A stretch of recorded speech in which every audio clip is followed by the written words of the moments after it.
sir, and Assistant Professor Atul Gavaskar sir. And last but not the least, all the students and participants.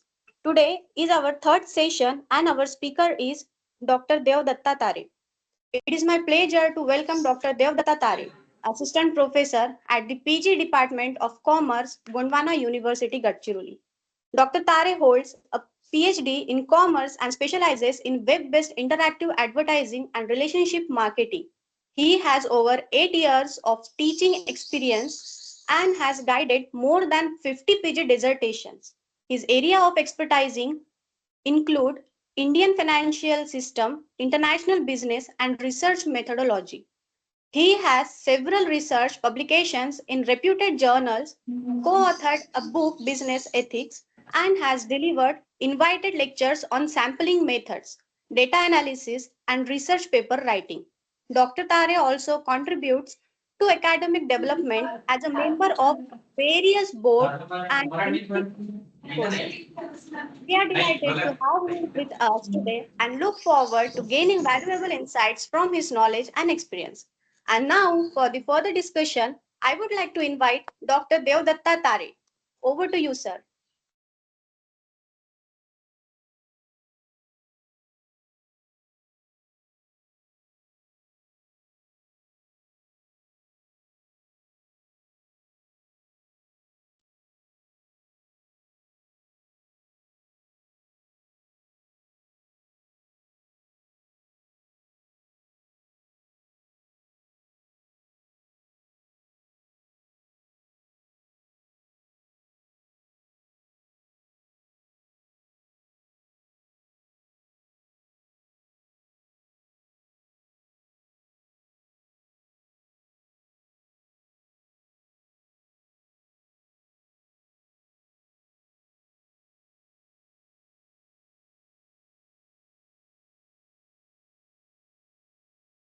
Hello, Tare sir. Tare sir, am I audible to you?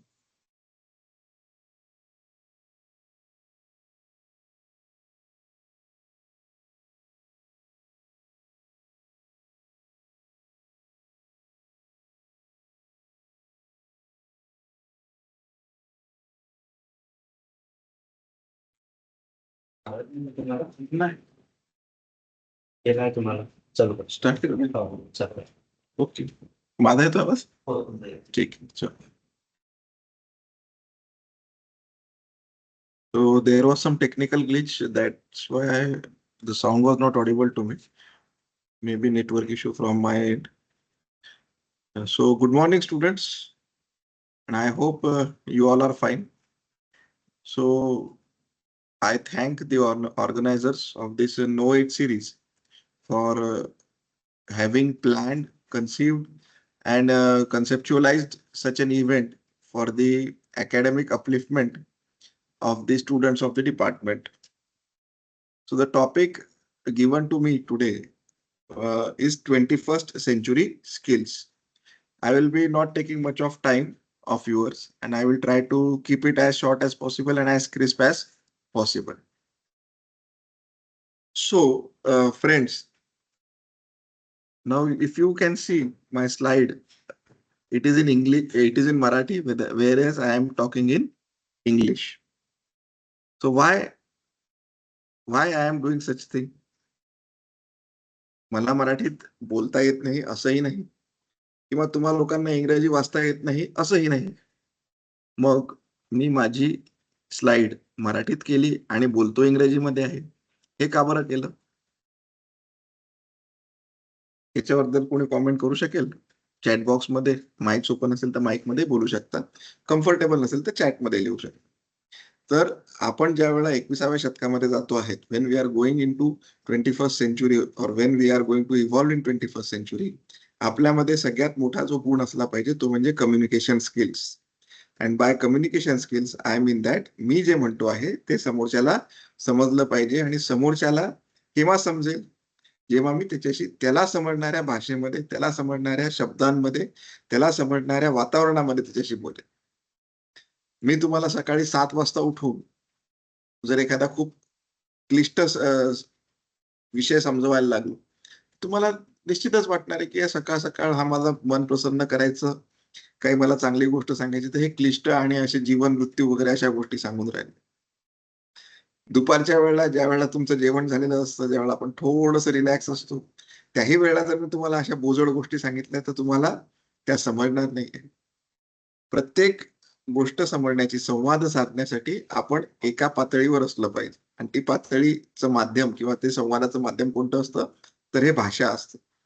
I can talk in English, you can also understand English, but for having a better communication, आपण सगळे मराठी माध्यमातून शिकलेलो आहोत. आपल्या सगळ्यांचं आसपासचं वातावरण मराठी असतं, म्हणून ही जी स्लाइड आहे ही मराठीमध्ये आहे आणि मी बोलतो इंग्लिशमध्ये, जेणेकरून तुम्हाला या स्लाइडची मदत होईल, त्याचबरोबर माझ्या बोलण्याची पण तुम्ही कनेक्ट राहाल. So moving ahead. So what are the 21st century skills which we can adopt or which we should learn? Basically, there are three categories: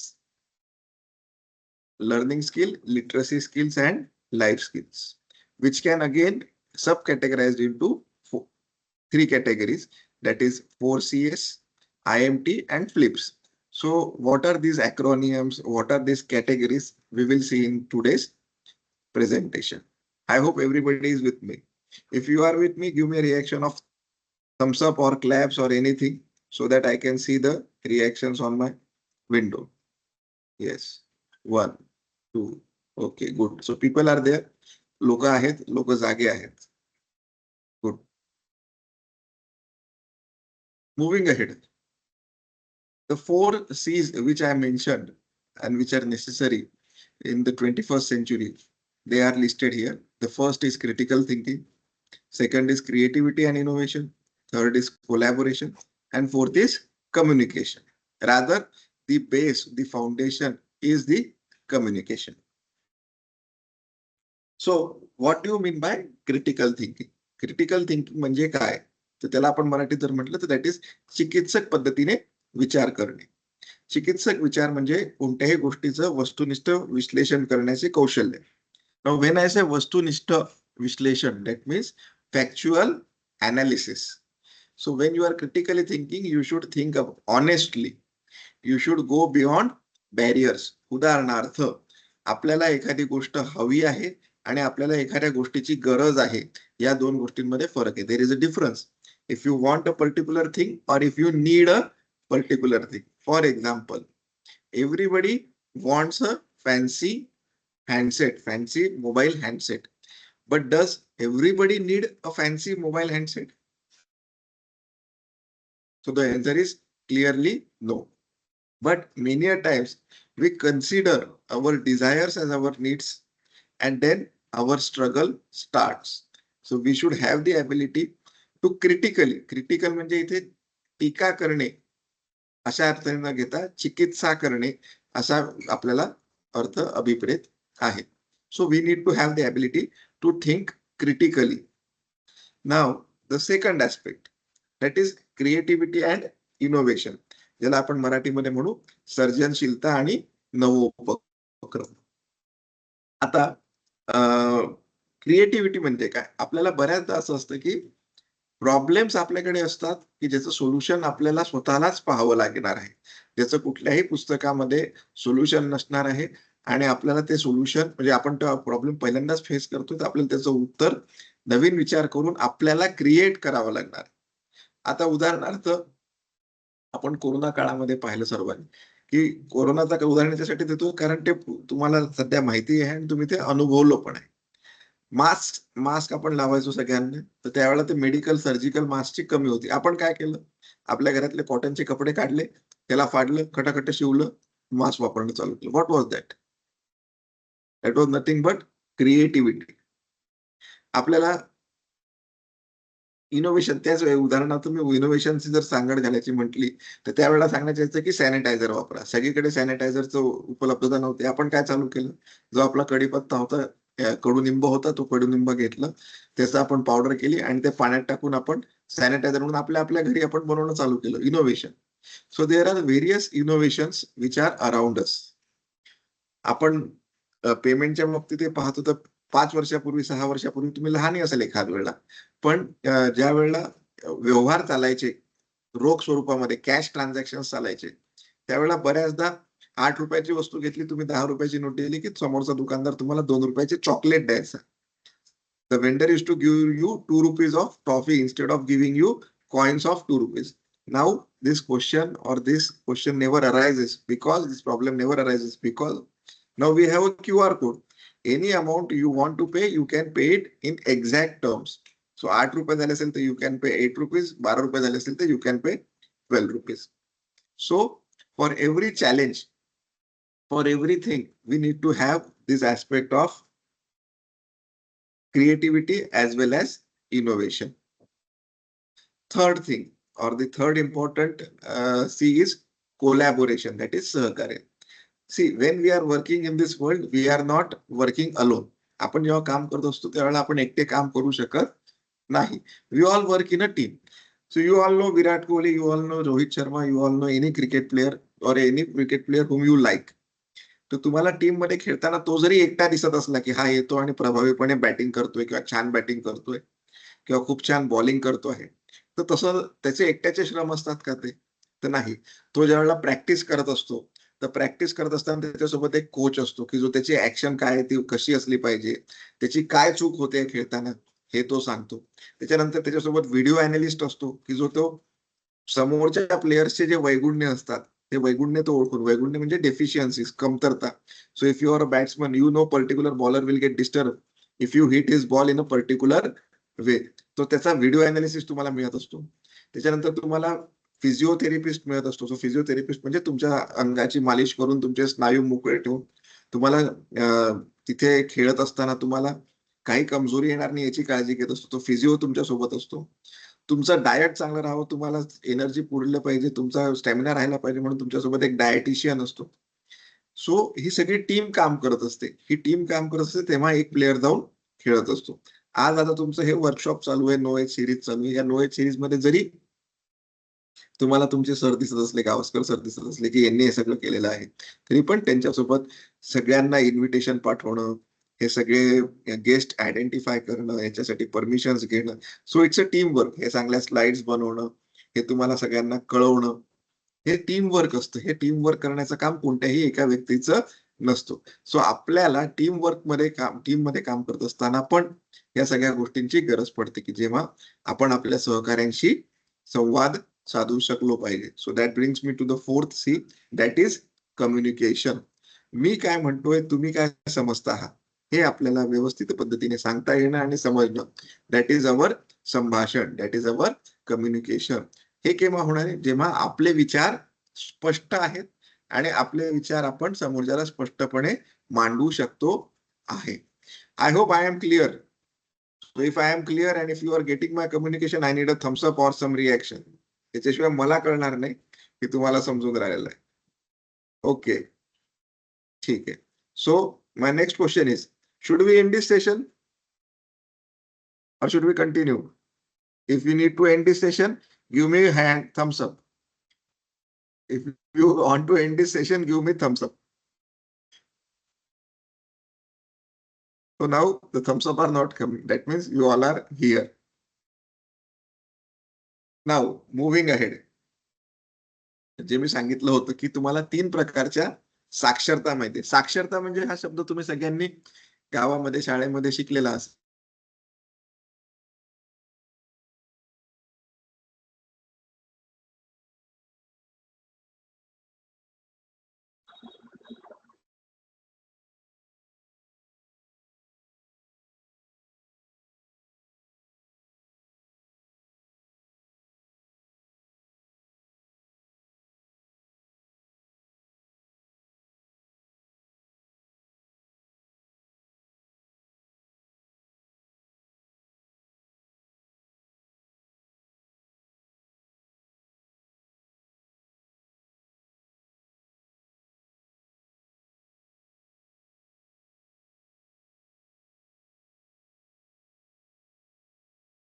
एकच minute.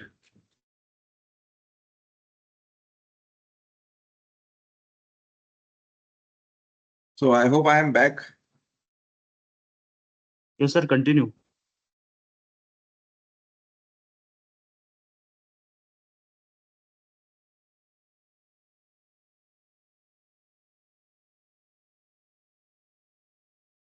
Sir continue. Yes, sir. Yes, sir.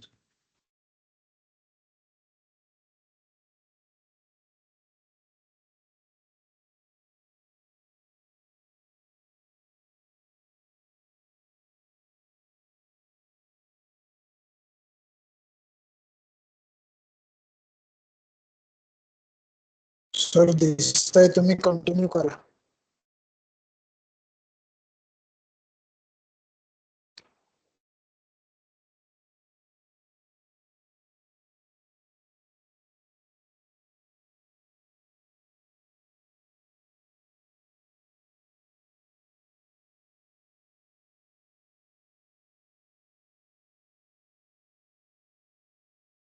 So am I audible, sir?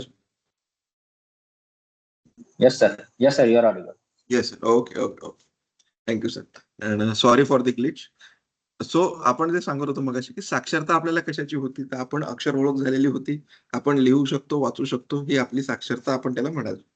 But going in to 21st century we need to have 3 kinds of literacy, ज्याच्यामध्ये आपल्याला आपण म्हणू की साक्षरता आपल्याला हवी. साक्षरता म्हणजे आपल्याला त्याच्यातली बेसिक माहिती हवी, जेणेकरून आपण 21व्या शतकामध्ये आपण चांगलं काम करू शकतो आणि आपलं आयुष्य चांगल्या पद्धतीने व्यतीत करू शकतो. So first is information literacy, second is media literacy and third is technology literacy. माहिती साक्षरता, माध्यम साक्षरता आणि तंत्रज्ञान साक्षरता. तर माहिती साक्षरता म्हणजे काय? By information literacy. आज when you are we are living in the 21st century, तुम्ही कोणतीही गोष्ट तुम्हाला शोधायची असेल, कोणत्याही गोष्टीबद्दल माहिती मिळवायची असेल, तर तुम्ही तुमच्या मोबाईलमध्ये गुगल उघडता आणि तो शब्द टाईप करता की त्याची तुम्हाला विस्तृत माहिती मिळते. उदाहरणार्थ तुम्हाला सेल बद्दल माहिती घ्यायची असेल, बायोलॉजी बद्दल माहिती घ्यायची असेल, तुम्हाला फक्त तो शब्द टाकायचा आहे, तुम्हाला त्याचे सगळे माहिती, व्हिडिओ, इमेजेस, लेख, वेबसाईट या सगळ्या माहितीचा तुमच्याकडे ताबडतोब साठा उपलब्ध असतो. You have the stock available in front of you. पण त्याच्यापैकी कोणता सोर्स रिलायबल आहे आणि कोणता सोर्स आपण टाळायचा आहे हे आपल्याला कळलं पाहिजे. उदाहरणार्थ, जर तुम्हाला अभ्यासाचा एखादा टर्म आहे, त्याचा शोध तुम्ही कुठे घेतला पाहिजे, तर तुम्ही सगळ्यात पहिले तुमच्या विद्यापीठाच्या किंवा तुमच्या कॉलेजच्या वेबसाईटवर घेतला पाहिजे की हे सिलेबस मध्ये आहे का, टाइम टेबल आलेला आहे परीक्षेचा, हा कुठे पाहायला पाहिजे, मी वेबसाईटवर आलेला आहे का, ना की मी कोणाला फॉरवर्ड केलेला टाइम टेबल पाहायला किंवा तो टाइम टेबलवर विश्वास ठेवतो. याच्याचमुळे व्हॉट्सअपवर वगैरे जे मेसेज मिळतात की यूजी के बच्चों को या बच्चों को मिलेगा फ्री लॅपटॉप, भारत सरकारने की योजना जाहीर, आपण इमिजिएटली त्याच्यावर क्लिक करतो, त्याच्यावर आपली माहिती भरतो. अरे हो, पण एकदा तुम्ही हे व्हेरीफाय करणं गरजेचं आहे की ही माहिती मला कुठून देत आहे, कोण देत आहे. यालाच म्हणतात माहिती साक्षरता. दुसरी गोष्ट असते मीडिया लिटरसी किंवा त्याला आपण म्हणू माध्यम साक्षरता. आज आपण म्हणजे काही वर्षांपूर्वी व्हिडिओ करायचा किंवा छायाचित्रण करायचं तर एक स्पेशल माणूस लागायचं, त्याच्याकडे एक स्पेशल इक्विपमेंट असायचं, मग ते सगळं रेकॉर्डिंग व्हायचं, मग त्याला प्रोसेस केलं जायचं आणि मग ते आपण कॅसेटच्या स्वरूपामध्ये, व्हीसीआर मध्ये किंवा सीडी मध्ये लावून पाहू शकायचं. आज आता आपल्याकडे तसं काहीच अडचण नाहीये. आज प्रत्येकाच्या हातामध्ये मोबाईल असतो. प्रत्येक जण जो क्षण पाहिजे तो क्षण तिथे रेकॉर्ड करू शकतो. रेकॉर्ड केलं तिथपर्यंत तर ठीक आहे, पण इमिजिएटली इन्स्टावर टाकणं, इमिजिएटली FB वर टाकणं, आता टिकटॉक तर बंद झालं, किंवा व्हॉट्सअपला स्टेटसला लावणं, हा आपापल्या सद्सद्विवेक बुद्धीचा विषय. मागे एक म्हणजे ह्याच मीडिया साक्षरतेच्या अभावी, मीडिया लिटरसीच्या अभावी परीक्षेचे विद्यार्थ्यांचे पेपर तपासत असताना टीचरनी व्हिडिओ बनवला आणि मी किती बिझी आहे, मी किती कामात आहे असं म्हणून तो तिने त्याच्या इन्स्टा हँडलवर आणि फेसबुकवर टाकला आणि इमिजिएटली त्यांच्यावर ऍक्शन झाली की त्यांनी जे विद्यार्थ्यांचे पेपर चेकिंगचं होतं हे त्यांनी पब्लिकली माहिती देऊन टाकली. सो आपण कोणती गोष्ट मीडियावर टाकायची, कोणती गोष्ट मीडियावर नाही टाकायची, याचं आपल्याला सद्सद्विवेक बुद्धी असणं गरजेचं आहे. यालाच म्हणतात media literacy. Then third is technology literacy. Friends, आता तुम्ही पाहत असाल की तुम्ही 2 वर्षापूर्वी AI किंवा चॅट GPT या टेक्नॉलॉजी बद्दल एव्हरीबडी म्हणजे त्याच्यात आम्ही पण आलो, एव्हरीबडी वॉज इक्वली अनअवेअर. पण आज आपण पटकन फोटो घेतो, आपला गिबली करून टाकतो. आज आपण फोटो घेतो आणि त्याचं काही अजून आपण चेंज करून घेतो. आपल्याला एखादा उत्तर हवं आहे, आपण ChatGPT कडनं लिहून घेतो. तर ही टेक्नॉलॉजी तुम्ही तुमच्या फायद्याची आहे म्हणून अडॉप्ट केलेली आहे. So my point is here that की जसं तुम्ही 21व्या शतकात वावरणार तर ही टेक्नॉलॉजी इव्हॉल्व्ह होत जाणार आहे. तर ही टेक्नॉलॉजी तुम्हाला वापरता आली पाहिजे. टीव्हीचा जर पण तुम्ही पाहाल तर तुमच्या सगळ्यांच्या घरी टीव्ही असतील. तर तुम्ही तुमच्या आई-वडिलांच्या किंवा तुमच्या आधीच्या जनरेशनला विचारून पहा कधी, की त्यांच्या वेळचे टीव्ही कसे होते. तर पूर्वी साधे टीव्ही असायचे. बटन चालू केलं, टीव्ही चालू, बटन बंद केलं, टीव्ही बंद. नंतरची जनरेशन आली की त्याच्यामध्ये चॅनल्स यायला लागले. रिमोटनी चेंज. मग 99 चॅनल्स, 100 चॅनल्स, 199 चॅनल्स. मग ते केबल लावायची, ते चॅनल स्कॅन करायचे आणि मग ते दिसायचे. आज आता आपल्याकडे इंटरनेटवर चालणारे टीव्ही आहेत. आल्याची संख्येची गरज नाही. आपण इंटरनेट बेस्ड टीव्ही वापरायला लागलो. आता हे टीव्ही वापरण्याची पण एक टेक्निक आहे. हे टेक्नॉलॉजी इव्हॉल्व्ह होऊन राहिली आहे. आज जर तुम्ही तो ब्लॅक अँड व्हाईट चालू बंद करायचा टीव्ही वापरला तर त्याच्यावर तुम्हाला काही दिसणार नाही. आणि 20 वर्षापूर्वी जर तुम्ही अँड्रॉइडच्या टीव्हीचं डिस्क्रिप्शन केलं असतं तर ते कोणाला कळलंही नसतं. आजही मी जर तुम्हाला 2040 मधल्या टीव्हीचे जर वर्णन केलं तर you will not be able to imagine it. But at the same time you have to evolve when 2040 and that technology comes. So आपल्याला या टेक्नॉलॉजी सोबत ग्रो व्हायचं आहे आणि ती टेक्नॉलॉजी कशी वापरायची ह्याचं आपल्याला माहिती हवी. सो परत एकदा recap. We have 3 types of literacy: information literacy, media literacy and technology literacy. Moving ahead. Now जो आपल्याला स्लाइड चेंज झाली का माझी? लॅग आहे. मी स्लाइड चेंज केली पण अजून स्लाइड चेंज झालेली नाही आहे. येस नेटवर्क इश्यू आहे सर. झाली आता. Yes sir yes.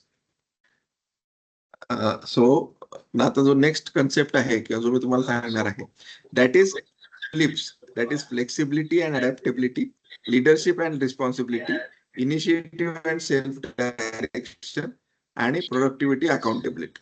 तर हे फ्लिप्स म्हणजे काय हे आपण जाणून घ्यायचा प्रयत्न करू. So first thing is that flexibility and adaptability. आपण कोणत्याही परिस्थितीमध्ये, कोणत्याही ऑर्गनायझेशन मध्ये, कोणत्याही चॅलेंजेस मध्ये तेव्हा सर्व्हाइव्ह करू शकतो जेव्हा आपण फ्लेक्सिबल असतो. आपल्या हाताचे बोट कसे असतात याला म्हणतात फ्लेक्सिबल, की आपण आपल्याला पाहिजे तसा बदल आपण पाहिजे त्यावेळेला वाकलंही पाहिजे, झुकलंही पाहिजे आणि ज्यावेळेला गरज असेल त्यावेळेला आपण फर्म उभंही राहायला पाहिजे. पण हे परिस्थितीजन्य असलं पाहिजे. हे परिस्थितीजन्य असलं पाहिजे.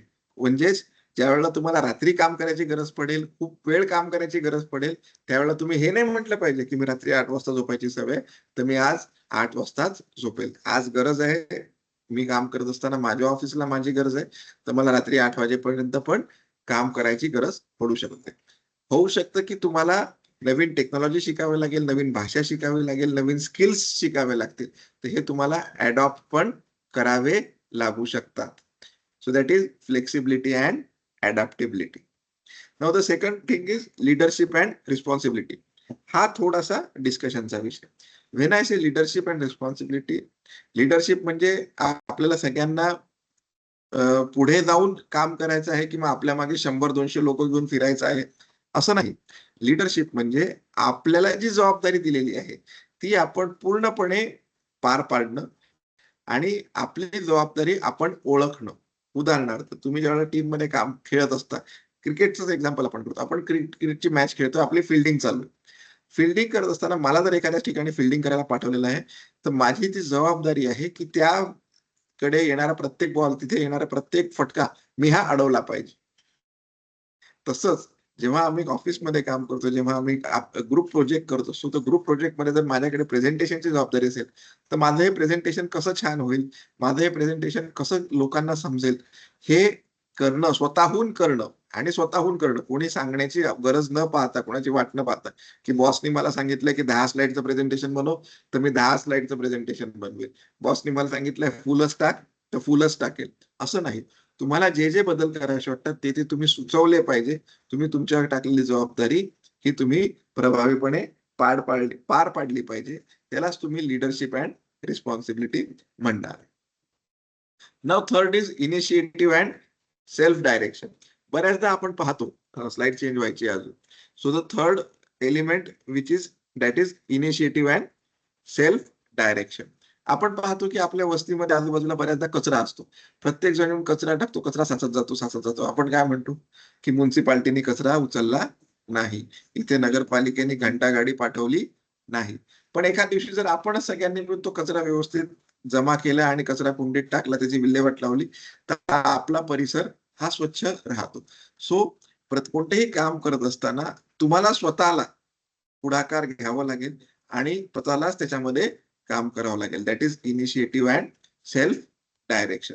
तर हे करत असताना बऱ्याचदा तुम्हाला तुमची जबाबदारी, म्हणजे जे पहिला आपण पाहिला लिडरशिप अँड रिस्पॉन्सिबिलिटी, त्याच्यावरूनच आपल्याला पुढे चालावं लागतं. त्याच्यानंतरचा चौथा जो एलिमेंट असतो तो अजून स्लाइड चेंज व्हायची मी केलेली आहे. That is productivity and accountability.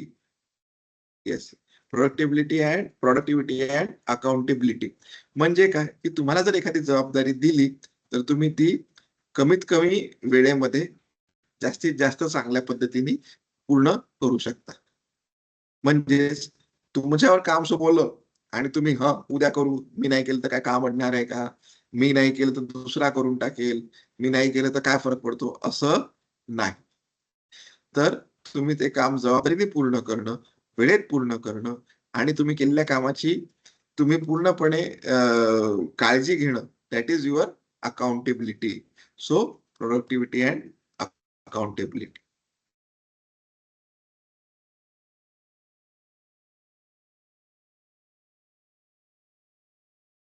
Then पाचवा जो असतो that is social and cross cultural interaction. अजून आपल्याकडे ते स्लाइड यायची असेल, सामाजिक आणि सांस्कृतिक संवाद. आता सामाजिक आणि सांस्कृतिक संवाद म्हणजे काय? आपण हे सगळे सण साजरे करतो, गणपती आहे, दुर्गा आहे, हे काय आहे? आपण होळी खेळतो, आपण लग्नांमध्ये जातो, आपण कोणाकडे बारसं असलं तर तिथे जातो, वास्तूला जातो. हे आपण का बरं जात असतो, रिसेप्शनला वगैरे? तर हा आपला सामाजिक आणि सांस्कृतिक संवाद होत असतो. तर आपण ज्या समाजामध्ये राहतो त्या समाजामध्ये आपण त्या संस्कृतीशी मिळून जुळून राहिलं पाहिजे. आज आता तुम्ही गडचिरोलीत राहत असले तरी हे आवश्यक नाही की तुम्ही भविष्यामध्येही गडचिरोलीतच राहाल, किंवा तुमच्यासोबत हेही आवश्यक नाही की तुमच्या आजूबाजूचे लोक हे गडचिरोलीतलेच असतील. आता गडचिरोली मोठं होत आहे तर बाहेरचेही लोक इथे येणार आहेत. त्या बाहेरच्या लोकांना तुमच्या संस्कृतीमध्ये सामावून घेणं, काही सांस्कृतिक गोष्टी त्यांच्याही आपण अडॉप्ट करणं. उदाहरणार्थ मी तुम्हाला सांगतो की तुम्हाला एक गोष्ट माहिती असेल, पिक्चरमुळे माहिती असेल, ऑफकोर्स ती पिक्चरमुळे माहिती असेल की करवा चौथ का व्रत होत आहे, करवा चौथ को चांद देखेंगे. पण आपल्यामध्ये ती संस्कृती नाही आहे. पण आपल्या घरात आज आपल्या सगळ्यांना करवा चौथ म्हटल्याबरोबर तुम्हाला मला वेगळं एक्सप्लेन करायची गरज नाही की करवा चौथ म्हणजे काय, कारण तुम्ही ते पिक्चर मधनं पाहून तुम्हाला ते माहीत झालेलं आहे. अशाच पद्धतीने आपल्याला इतर संस्कृतींबद्दलही माहिती असणं गरजेचं आहे, जेणेकरून आपण जर कुठे गेलो काम करायला तर आपल्याला तिथे अडचण होणार नाही. आणि जर आपल्याकडे कोणी येत असेल तर आपल्याला त्याला आपल्यामध्ये सामावून घेता आलं पाहिजे. यालाच म्हणतात की सामाजिक आणि सांस्कृतिक संवाद. I hope I was clear till here. Now आपण आता आपल्या प्रेझेंटेशनच्या शेवटाकडे जात आहोत. शेवटाकडे जात असताना आपण एकदा परत रिकॉल करून घेऊ की आपण आतापर्यंत काय काय पाहिलं. आतापर्यंत आपण काय काय पाहिलं, तर आपण सगळ्यात पहिले पाहिले की 4 C's, ज्याला आपण म्हणू लर्निंग स्किल्स. कोणत्या कोणत्या पाहिले? तर critical thinking, creativity and innovation, collaboration and communication. Then literacy skills, information literacy, media literacy and technology literacy. आणि तिसरं ज्याला आपण म्हणतो लाईफ स्किल्स, त्याच्यामध्ये पण आपण 5 उपघटक किंवा 5 sub categories we have seen. That is flexibility and adaptability, leadership and responsibility, initiative and self direction, productivity and accountability, and last is social and cross cultural interaction. So with this I conclude my presentation. तुम्हाला जर याच्याबद्दल अजून वाचायची इच्छा असेल तर मी इथे QR code दिलेला आहे, हा स्कॅन करून आपण वाचू शकता. याची लिंक मी गावस्कर सरांनी शेअर केलेली आहे, तर ते तुमच्या ग्रुपवर म्हणजे त्यांच्या पद्धतीने शेअर करू शकतात. कोणाचे जर काही प्रश्न असतील तर आपण निश्चित विचारू शकता, अदरवाइज मी इथे थांबून जातो. Hello, sir. Yes. Sir, as you are in teaching profession, so I would like to know what kind of challenges do you face while implementing these 4 C's in the education system? First thing is that we collaborate with students, but now point is Yes. that students are not coming into classroom. So students are out of the class and teachers are inside the classroom. So first thing is that we have to understand that students are not going to come into the classroom. I am sorry to say that, but students are not going to come to the classroom, but we need to collaborate with them so that we can communicate, we can continue their education. So such kind of activities. Then second thing is that the technology is changing, the lingo is changing. If I cannot understand what is Insta, what is trend, what is following, then what is any new Ghibli thing? So there will be always a communication gap between a teacher and a student. If I take my 1920s or 1940s notebook and if I start giving you dictation, you will not feel my lecture interesting or anything which is of your value. But if I start making things in a way which you understand, you will always feel it happier. I hope I am clear. Yes, sir. Thank you, sir. Yeah, thank. Hello, sir. Yes, Good morning, sir. good morning. While teaching, what should be the main motto of the educator? The main motto should be that the student should understand. Whenever I teach or whenever teacher teach, his main motto should be that the last student or every student should understand the topic. It is not for us to demonstrate our knowledge or our language or our understanding, but to make students understand the topic, make students learn the topic. And how should we generate interest within them? For gaining interest, we have to talk with them, we have to interact with them, we have to communicate with them why they are not having interest, or simply said, if you see you like playing video games, or why you like watching shorts, because in shorts you find that within 30 seconds span I get something which makes me laugh or which makes me value addition. So my challenge is that I have to chunk my content into 30 seconds, 50 seconds and give it to the students. So unless and until you are not following the trend or you are not going with the generation, we will not be able to give them connect. Got it, sir. Thank you so much.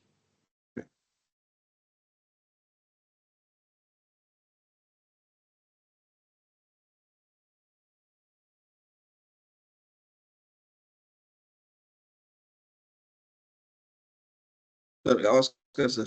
Alisha, kindly Yes, sir. proceed with the vote of thanks. Kindly proceed with the vote of thanks. Okay, sir. Okay, sir. Okay, sir. Good afternoon, everyone. I, Alisha Ansras Gajbiye, am a final year student of PGTD English Department, Gadchiroli. I'm honored to deliver the vote of thanks on behalf of our institution. I would like to express our sincere gratitude to our today's speaker, Dr. Devdatta Tare sir, for sharing the insights and knowledge on the topic 21st century skills. So your presentations were enlightening, though provoking and knowledgeable. I would also like to express my gratitude towards our chairperson, Dr. Vivek Joshi, sir, uh, and all the attendees and our institution sirs who are attending. Thank you, sir.